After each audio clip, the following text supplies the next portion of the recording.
Okay. I'm so excited for this interview episode of Breakthrough Marketing Secrets. I'm going to introduce David formally in just a moment. But David, you've generated over $1 billion in sales with your copywriting. And I just want to dive right in. You've had countless conversations with novice and early career copywriters. And I want to know from you, what's something that you know now after $1 billion in sales that most novices get completely wrong or don't understand about copywriting? I think the biggest thing that I see with novices, and sometimes even with people who are very experienced, is that they write from a writing part of their brain, right? They're actually writing. They're like, okay, this word, what comes next? I'm going to say this next. No, not that word. And the best writers, it's like they're just talking onto the page, right? If Yeah. I'll never forget when I met Gary Halbert, it was like, hearing him speak was like reading his newsletter. There was no difference in the way he talked and the way he wrote. And I think the best writers, they're not writing, they're not composing so much as they are speaking to you directly. They access that part of themselves that's, really good at, just like we're all really good at persuasion, right? Like you could Yes. convince your wife to have a certain thing for dinner or go to a certain movie, do something, how to persuade, right? Um, Absolutely. yeah, and we all have that. But then we sit down to write, we don't access that part. So I think when I train people and when I train writers, it's it's a lot of that. It's not like, okay, you should write this and not write this and don't use so many adjectives and do this. It's more like helping them access that part of themselves. These are the proven direct response marketing, copywriting, and entrepreneurship success strategies you can use today to write your own ticket and create the life you want.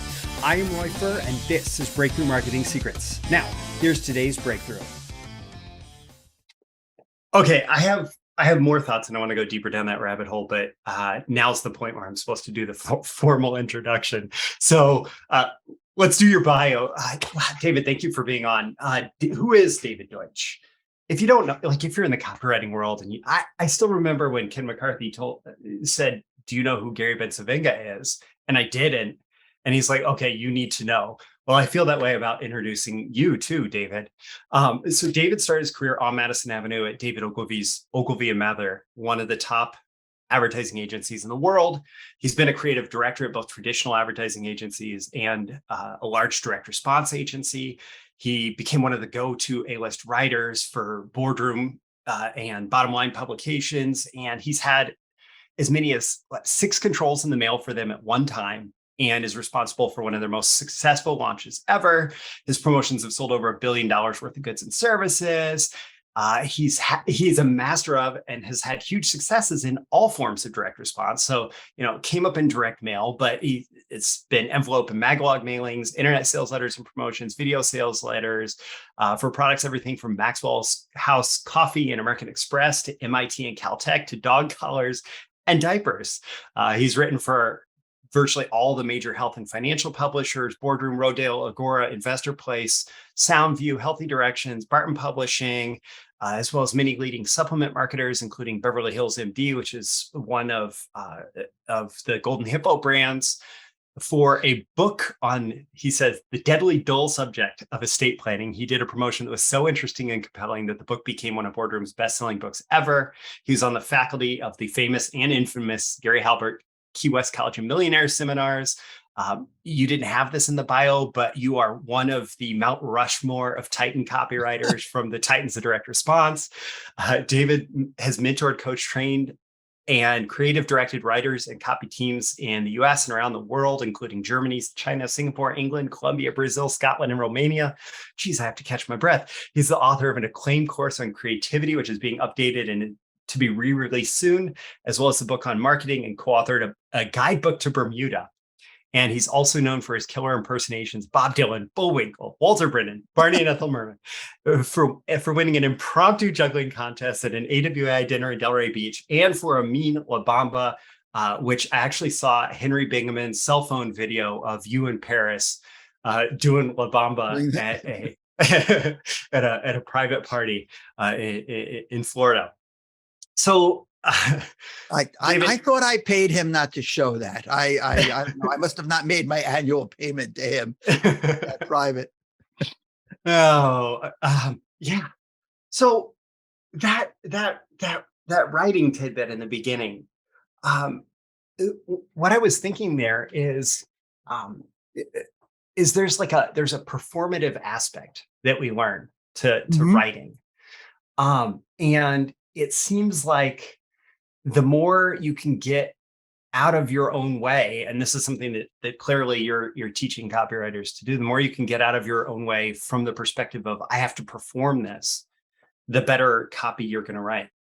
Have you read or are you familiar with Denny Hatch's book Method Marketing? Sure. Sure. Okay. I Definitely has love to do with that. Yeah, I love that because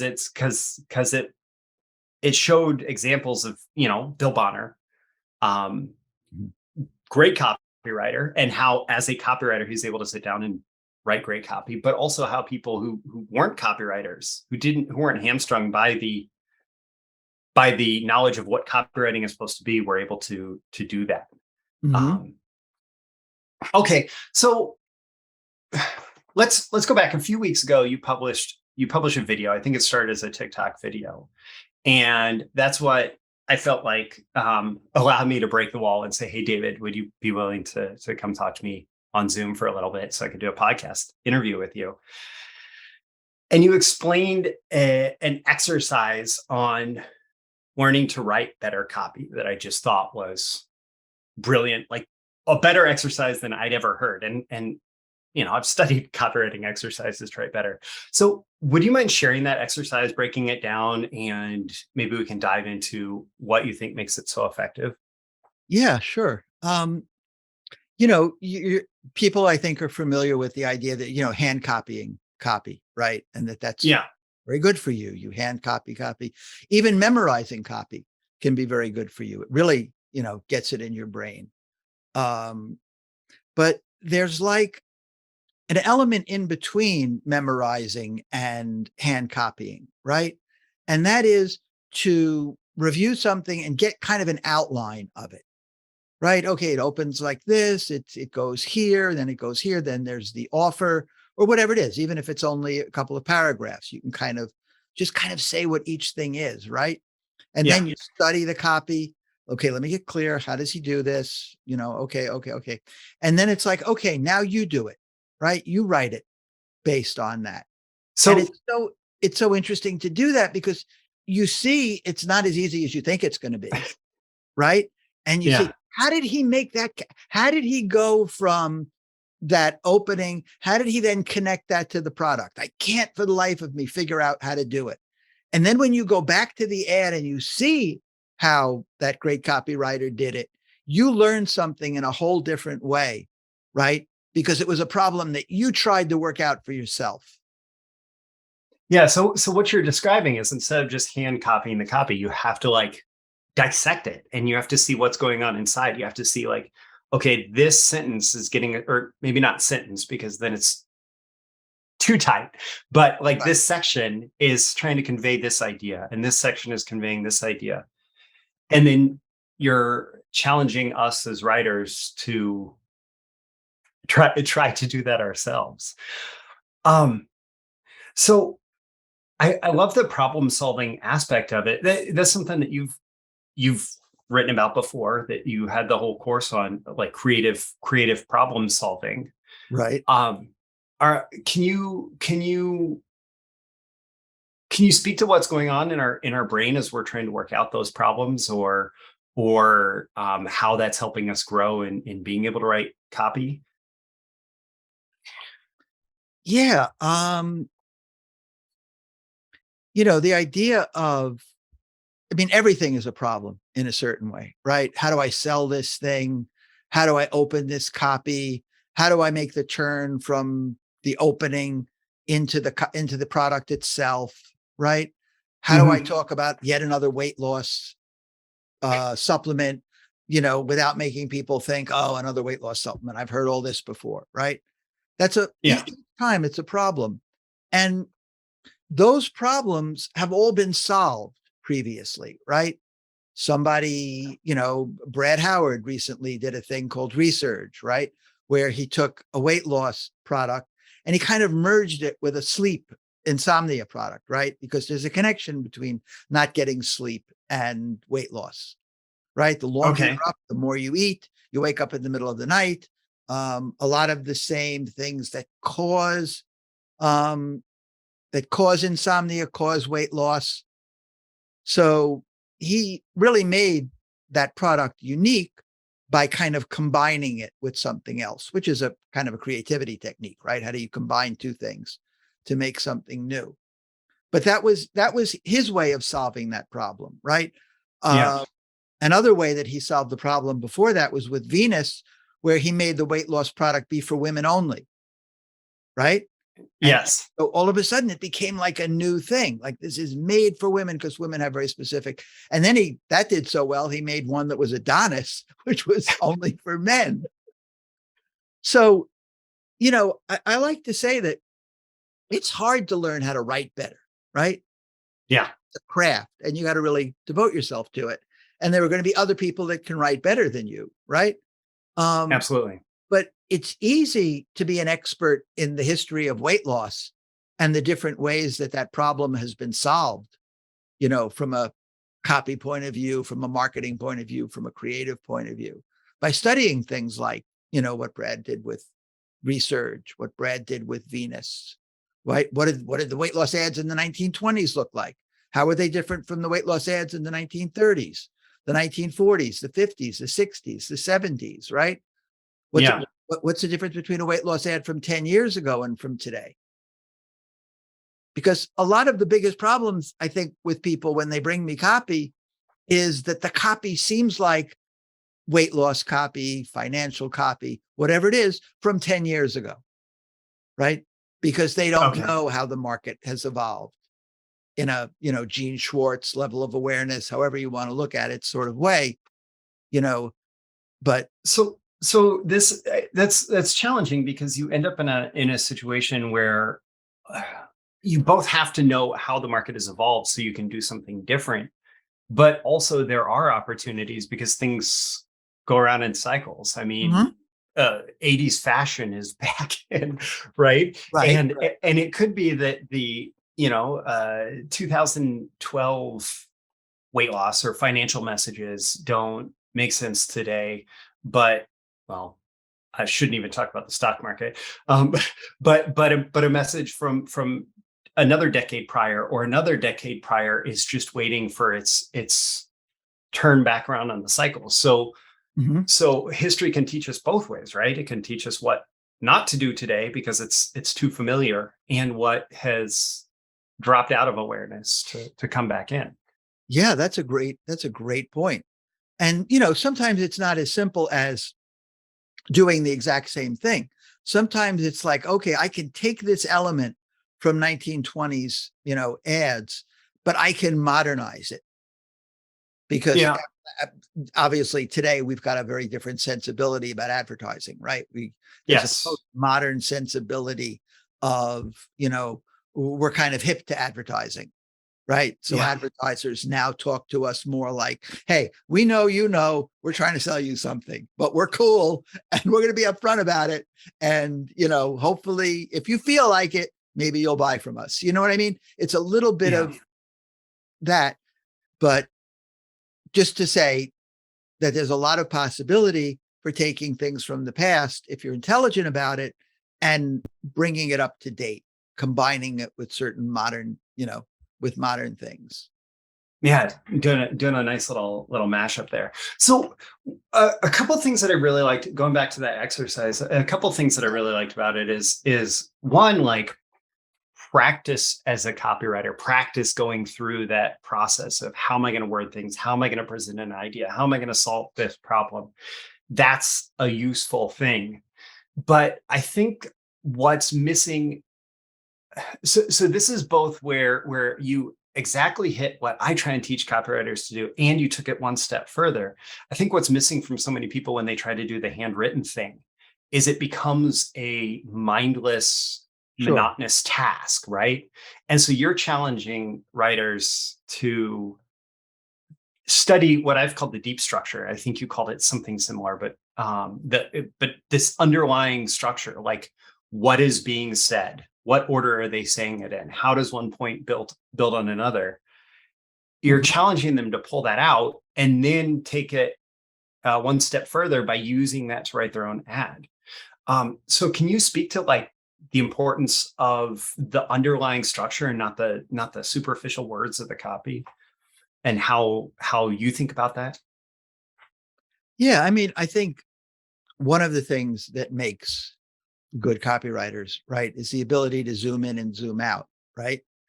So many Yeah. people just zoom in and they're like, oh, this is how this works, this word before this word, right? This is Yeah. But good copywriters can also zoom out and see, oh, I get the overall structure, right? It's benefit, proof, benefit, proof, benefit, proof. Or else it's benefit, benefit, proof, proof, benefit, whatever it is, right? Or maybe it's story, maybe there's an interweavingness to it. But they look for that, they see patterns. You know, Joe Schriefer he was over at Agora for a long time. He always, to me, had a genius for, he would look at something and go, oh, that's Motley Fool combined with a little bit of Money Map Press plus a little bit of Stansberry in the way they tell the story, right? Like he really had studied this stuff in a deep way. And I think when you study in a deep way, you recognize fingerprints, right? You go, oh, that's a Stansberry promotion. That's a Money Map Press promotion. I know what they do. And when you understand copy like that, you're in so much better of a position, not necessarily to imitate, right, what they do. But you may want to take their structure, or you may want to find your own structure, which is a blend, right? You learn so much from that. Yeah. It's funny. When I was in high school, I used to breakdance, and one of the guys that I breakdance with was also an incredible like MC rapper, like just incredibly talented off the top of his head. And I asked him, how did you get so good?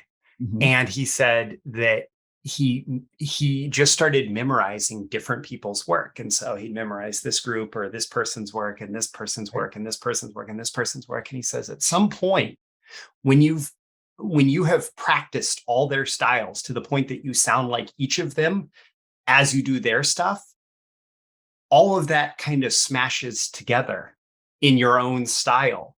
And then there are those fingerprints of all the other people, let's say in a line here, a line here, a line here. But then as it's coming out, it feels fresh and unique and original because it's all of your influences mixed up in your brain. And it's really cool to see that in copy too, like the Joe Schriefer example. So there's another lesson that you've taught on copywriting a few times over, called the magic copy square. Right. And I love it because it's such a simple way to present the what can feel like a complex idea. Can you describe it? Should I grab up my whiteboard pens and draw it on the whiteboard behind me? You can draw it in the black background as I describe it. You've got the believability line at the bottom, right? Like how believable, you can make an arrow, right? Go into the right. And that's, do people believe what you're saying? Do you have proof, right? Do they trust you? And then going up is benefit. Trying to write going up here. Right. Can you, you make $1 million, you can get rid of your arthritis. While you're at it, you could also, have better sex and meet Elvis, right? How many benefits have you got in there? But of course, there's a relationship, because as soon as you start to say, you can, lose weight, have better sex, meet Elvis, the believability starts to go down, and you're going to have to do a lot of work to make me believe I'm really going to meet Elvis because he's dead. And, the odds are I'm really not. So you have to be careful up the benefit, it leads you to have to increase the believability at the same time. So Yeah. if you've got low benefit and low believability, that bottom left box, right? Then Yes. it's just like fail, right? That's just, you know, if you've got Yes. high benefit, right? If you're going up, then you've got that, it becomes hype because you've got benefit, but you don't have the believability. So you're going to make $1 million. Yeah. And you're going to do this and you're going to drive a nice car and everyone's going to love you. And so if you have low benefit, but you have high believability, right? The bottom right, then you have like, who cares? Right? Like, yes, I believe you. I trust you, but I don't want what you're selling. I don't care about, you know, whatever, making whatever it is, right? It's just not. But if you have enough benefit and you've got a lot of believability, then it's like sold. That's the dollar sign. That's the you know, that's the box you want to be in. And obviously when you're over in the hype box, you want to move over to the right? You want to add the believability. If you're in the who cares box, right? You've got the believability, you've got the trust, but there's not enough benefit. You want to up the benefit. So it's this constant challenge as the copywriters to say, okay, have I promised enough benefit? Have I like made this exciting enough? And I think, you know, the industry seems to go through periods where there's a lot of compliance thought right now, a lot of focus on compliance right now, where you do have to pull back on some of the big promises, right. Maybe because we have been hanging out in the hype zone a little too long. And then there are periods, and you can end up in a situation like I've worked with marketers who are just all believability, and then it can be hard to find what drives the benefits and the promises up. But then on the other side of it, there are the marketers who don't even think about believability, and I think especially as a new copywriter, it's easy to miss all the little references that somebody like you will throw in there. To let's say, for example, a study or a quote from some famous person quoted in some relevant journal that actually makes it all sit on this foundation of believability. I think what's exciting about believability too is there's different to both believability and benefit. There's different dimensions even to believability and benefit, right? Like believability isn't just surveys and studies and Harvard Medical School says this, but it's also like, how much do you trust the person that's talking? Is he wearing a white coat? Is he Dr. Gundry? And I'll believe anything he says, right? Because of his background and his white hair and his cool glasses and his manner. Does he have the trappings of believability? And it's the same thing with benefit, right? There's not just benefit like getting more of something, right? Benefit. There's also the dimension of relevance. How relevant is this benefit to me? Because you can help the reader understand that this benefit is relevant. You can help the reader understand that if he gets this thing, it will enable him to get other things that he wants in life, like recognition, right? Security, living longer, right? But you have to help him see that. That's part of the benefit, part of the equation. So that speaks to a different lesson that I heard from you, and that echoes something from Clayton Makepeace, which is about deeper benefits, or when he was working at Philips, I think the term that started there was dimensionalized benefits.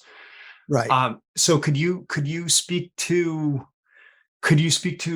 well, I guess you have been speaking to, right.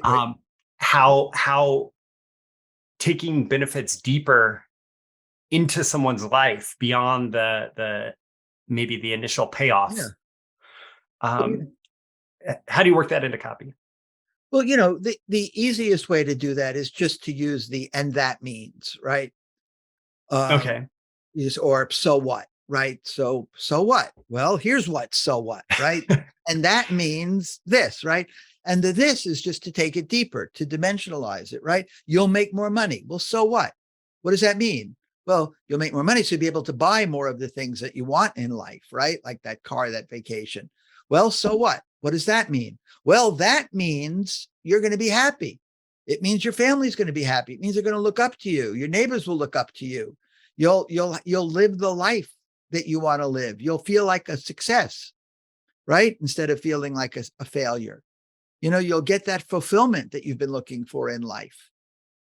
So you could do that with anything, right? You'll take this pill, your arthritis will get less, right? Yeah. Well, so what? What does that mean? Well, that means you'll be able to do the things you can't do now. Well, okay, what does that mean? So what? Well, it means you'll be able to play with your grandkids, right? That you can't now. You'll be able to pick them up. So you see how that keeps getting it deeper, getting it into different dimensions of things, whether it's emotional or, or psychological or whatever direction it goes in, right? Yeah, it's about those benefits just kind of cascading out through their lives. And it starts with, for example, to use what I seem to see all the time from supplements, that 30-second morning ritual of popping that pill in your eye. It makes you a better grandparent. Yeah. And it's important to people, as I, it's the one good thing about getting older as a copywriter is you start to understand, right? That does matter, right? Yeah. If when I've had injuries, right? And I can't do something, there's a level of embarrassment from that. There's like, I want to help someone with something and I can't, right? And yes, I can imagine if you have arthritis and you can't help with someone with something, or you can't, do something with your grandkids, right? And then you start worrying about, independence even. Yeah. Right? That's a real, and we don't think about that, right? Especially when we're young, we don't think about that. This idea that, that people when they're older are thinking, I want to live independently. And they worry about things more than they worry about, okay, I've got a pain in my wrist. Well, so what? So my wrist hurts when I do this. And that's, a drag. But, but what's more than a drag is to have to say, honey, will you open this for me? I can't do it. Right. Well, you used to be the guy that, twists open the thing. Yeah. And I think what's really cool there is your mind went to a very specific manifestation. Like I think of it as like 3-dimensional storytelling, right? So it's Right. no longer about the pain in the wrist. It's that moment where you have to ask, like, honey, can you open this for me? And I get a visual, right? I get a visual of two people living together and one of them feeling helpless, maybe in a way that they're not used to or didn't used to be. And those are so instantly recognizable to our audience. Like even if let's say I hadn't been through that particular moment personally, I have my own, honey, can you help me? Right. You relate moments. to it. You feel it, you feel for that person and you feel like, I don't want to be that person. Absolutely. So what does your writing and research process look like for you to be able to, let's imagine you're given a new project, a new supplement, a new something that you're going to sell. What's that process look like for you to go from, okay, David, here's this thing that we need help with, right? All the way up to you have that story that you can use in the headline or that you can use in the lead. Yeah, I think a lot of it is just sort of testing it out the way Gary Halbert used to. Just go out and talk to people. Say, hey, I'm working on this thing. It's a pill that, whatever it does, right? It makes your nails grow faster, and people are like, well, maybe the people are like, I don't care about my nails growing faster, right? I'm like, oh, okay. Well, let me try this, right? Well, it makes your nails grow faster. And, the faster your nails grow, then, maybe you're healthier. Like I'll go do research now. I got to find out, like, why is that important? I'll ask. Then I'll go back and I'll try it again. And I'll say, your nails grow fast. It's important. Your nails, because that's a sign of good health. When your nails stop growing, that's like really bad, right? And then maybe people say, oh, wow, I never realized it was that serious, right? I want this. I go, okay, good. Now I'm ready to write this. Yeah. It's a funny exaggeration, but it is that sort of thing, like going out and talking to people. You find that what you think is important may not be, what's important, right? People don't do things for people don't want to make money just for the sake of having money, right? They want to make money for very specific things, right? Whether that's to be good providers for their family, or whether that's to be a big shot, or whether it's to prove their third grade teacher who said they'd never amount to anything wrong, right? Yeah. And so you've got to know these things about people. And you get to know that kind of by going out and talking to them. But the other part of your question is also talking to the client, looking at the research, going on forums. What do people talk about? What's been successful in this area?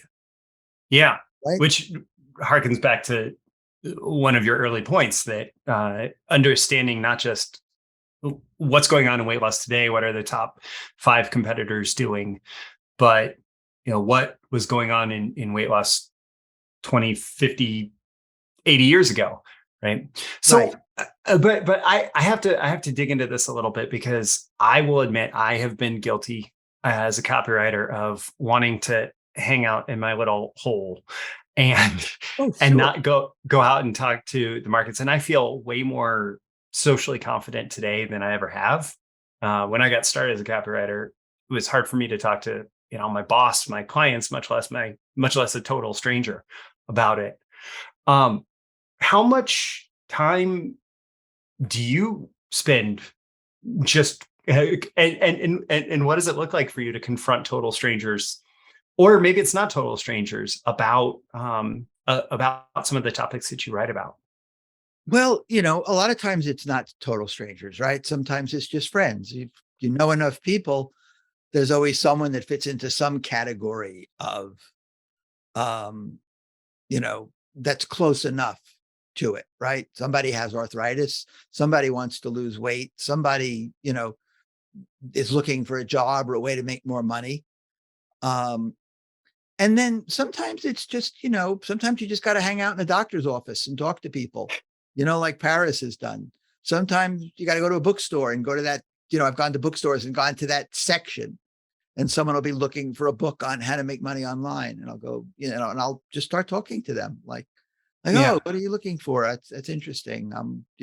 I may say I'm working on something like that, or I'm writing a book. I'm writing a book is always a good way to, do research, because it's a good excuse for probing. Yeah. No, that's excellent. And it gives you, I know from the times that I've done it, when you're talking to people, you get a different sense of how people talk about the challenges. I have a project that I'm working on, and this is actually my first project in the crypto market, and it happens to be in the middle of a year where crypto has been quite challenging for people who just bought and hold it. And I did actually. I went out. I found a way to randomly connect with people, and I just said, "What do you think about crypto today?" And a lot of people are like, "I don't know." If you're approaching random strangers who don't have a reason to be talking about it, you might have to deal with a lot of rejection. But I got so many good little tidbits, like, oh, the opportunity's just gone for the little guy. And I wasn't even thinking about that type of language. But they were thinking, oh yeah, now it's just big money going after crypto and whatever. Right. That's so great. That's gold though, right? Because that's out of the mouth of someone. That's just how people talk, right? The opportunity's gone for the little guy. Yeah. Right? They're not going to say, oh, the opportunity's gone for the small investor, right? Or the opportunity's gone for the retail investor, right? Yeah. Like Mom and pop investors don't have any chance at this. Right. Or, we'll say, son, I'm guilty of this, right? I'll say something like, or gone for the average investor, right? Yeah. Nobody wants to think of themselves as average, or the ordinary investor, right? Nobody Yeah. wants to think of themselves as ordinary. I'm remarkably and completely ordinary. Yeah, but I mean, that's a tough one, right? Because a beginning copywriter, right? Even more than beginning copywriters, a lot of times will get a project like that and they'll be like, I know what I'll do. I'll talk about how, because crypto's low, it's a buying opportunity. Yeah. Yeah. You go out, you go talk to people about a buying opportunity in crypto, and you see how far you get, right? Yeah. You see how people react to that. It's the hardest thing in the world is to convince someone to buy low and sell high. Because when it's hot, when it's low, it's like, I'm not buying it, right? And when it's high, then that's when they buy it, because everyone's buying it and it looks like it's going to go to the moon. So yeah, when crypto was at 60,000, people were buying it like crazy because they saw it go up from 20 to 60, right? But now that it's back to 20, they're not. It's a hard sell, and it's a challenge, I know, for you. Yeah. I mean, in there. I am fortunate enough, and I don't want to go too deep into this particular project, but I'm fortunate enough that the offer itself, the product itself, comes at it from a completely different angle, which I believe is opportune for this moment. And so I just have to, I have to know not to. And that's one of the great things about longevity, which is something I wanted to talk about, like longevity in the markets, longevity as a copywriter, is I decided I wanted to become a financial copywriter around really early 2008. And so I knew that I would have to learn the psychology of an investor. So I put a bunch of money into mutual funds in early 2008, which perfect timing. I very quickly learned the negative emotions of a copywriter when the market is down. But then you start to learn the market cycles, and you start to learn how people react. And I observed what you were saying, that like all the biggest fear promos worked really well in like 2010, which was the perfect time to be buying, right? And all the biggest greed promos work when the market is at its peak, which is the perfect time to be fearful. So a different angle on longevity in direct response or in all of this. So you came up in kind of the heyday of direct mail as a copywriter, like when direct mail volume was at its highest. And you've since parlayed that into a lot of online success as well. And I believe you're still doing direct mail. So you're staying on top of what could be called old and new mediums. So this is one thing, even just like in a microcosm of a few years in direct response, there's a lot of people who shoot up and then just disappear.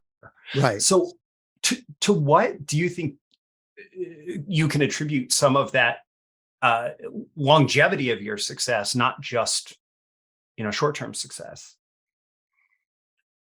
No, that's a good question. I think part of it is always wanting to work under good people.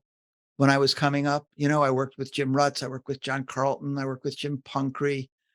I've had my copy reviewed by everyone from Gary Benzavenga to Clayton.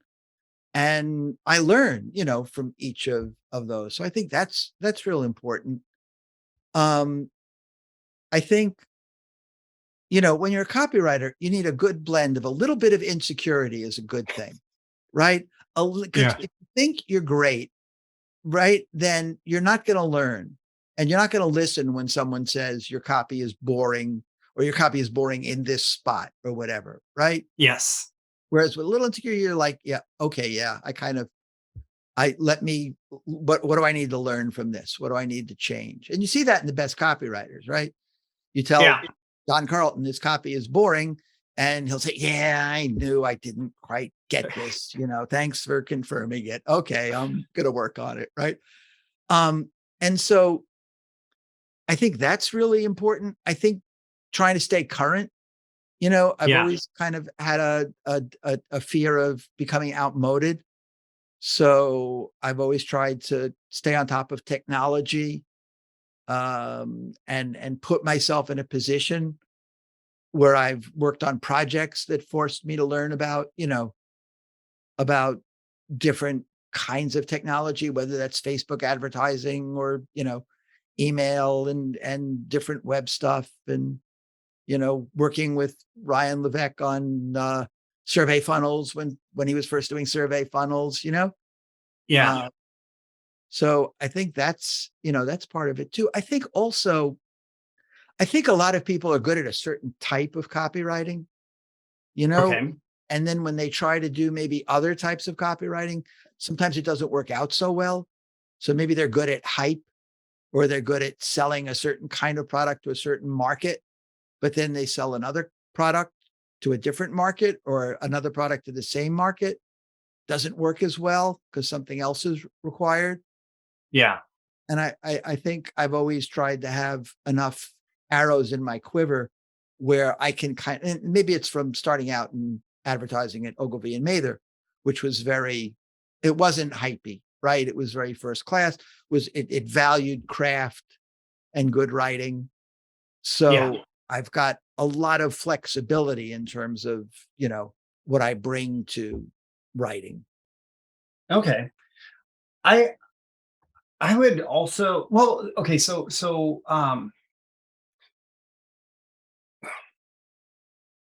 one of the things that for me, um I feel like has been a contributor, and maybe this is help for you too, is that study of deep structure. That study of like, what's this copywriter trying to do? Because if you let's say you took like a classic space ad or something Mhm. for something, and you said, okay, what is this copywriter trying to do with this message and this message and this message and this message? And they're stylistically, they did a print space ad or a print direct mail piece or something. And you said, okay, but now what do I know about writing a VSL? And how do I take the beats of the narrative, right? Like using the Right. fiction writer's term. How do I take the beats of the narrative? How do I take this outline and bring it into a VSL style? And I feel like, I guess this is kind of to your point of some copywriters get really good at writing one type of copy Mhm. and they struggle. But if you understand the underlying stuff, it's been my experience that, okay, my voice needs to change. Like when Jed Canty at Money Map said, you can't use that hypey language that you almost need to use in text on page sales letters. You can't use that when you have somebody in a suit staring at the camera. Right. Like you can make the same sales points, but that person in the suit staring at the camera in a studio, like that person cannot say, but wait, there's more, Right. Right. you know? Unless the suit is checkered and it's a very loud tie and, Yeah. but So I mean, a lot of copywriting is kind of pattern recognition and duplication, right? It's the yeah, ability, it's what makes people intelligent or not. It's the ability to recognize a pattern, say, I see the pattern here. I can duplicate this pattern in this application, right? yeah, And learn from that. Maybe I was lucky in a certain way when I got started to get into magalogs, which like VSLs can be really overwhelming if you can't break down the structure and see. I mean, I remember the first time I saw a magalog that Gary Bensavenga did. I was like, I could never do this. Look at this thing is here, and this is this. And then I said, okay, calm down. Let's just analyze this, right? Okay, he does this, and then and then he's got this sidebar, and then he's got another sidebar, and this is a sidebar about the product, and this is a sidebar about the psychology of the market, and then there's a sidebar about the offer, right, or whatever it is, right? I'm yeah. seeing patterns here. I can do this, right? And I had to do something very similar, to the point where I went to the designer and I said, like, do you have a template that I can look at for what this is going to be on Mm, the page, so that I can wrap my head around how I'm going to fill the copy in right. as well, too? Because I was so used to, at that point, just so much running narrative copy, and magalogs require a little bit of a tweak to that. Yeah. You can still chunk the copy exactly like you're saying. So I have to appreciate, going back to Ryan Levesque and a conversation years ago in his Next Level Mastermind Facebook group, which I don't know if that's morphed and doesn't exist anymore or whatever, but I was asking copywriters about their core offer and how do they how do they offer their services to clients? And there was a lot of confusion about it, which was kind of my point in asking the question. Right. And I was trying to get people to define core offers. And I had to look because I actually took a screenshot of a lot of the responses and yours was in there. And you said, Roy, I offer clients results. If it takes a limerick to get them results, I'll write a limerick.